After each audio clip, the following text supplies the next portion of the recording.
Hi, Rob. I have a question for you. Housing in Toronto is becoming more of a problem for the average working person. Escalating housing prices, more demand than supply, and worst of all, the land transfer tax, which I believe is one of the biggest government tax grabs around. Is there anything being done to make housing more affordable for Toronto? I have tried to get rid of the land transfer tax. We projected $320 million. We ended up with $345 million this year in land transfer tax. There's your 5%. That's $25 million of extra revenue that we didn't expect. I said, give that back to the taxpayers. Guess what council said? No. You know what? Then he goes on to say, I spent a lot of time in Chicago and have seen the spectacular work that they have done to the waterfront. They have free parking, sandy beaches, and no industrial buildings along their downtown waterfront. Why is this taking so long in Toronto to achieve the same results?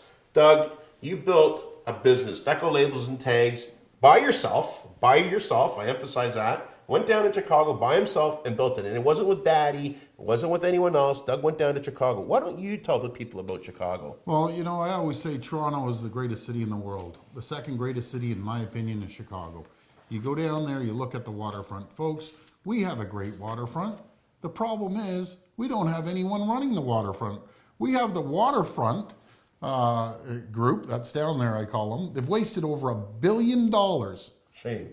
$1 billion On what? of tax. That's what I want to know. On Sugar Beach, that's a concrete beach with some aluminum umbrellas. I shouldn't be They laughing, have, but this is- well, it's true. You have the waterfront group that has taken $1 billion from three levels of government. It's a tri-party agreement, and the worst thing any government could do is have a tri-party agreement. Reason being, no one's in charge.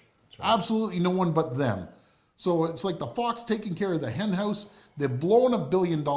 They've run out of money, and guess what? They're coming back to you because what they do, they spend tens and hundreds of millions of dollars on their consultant buddies.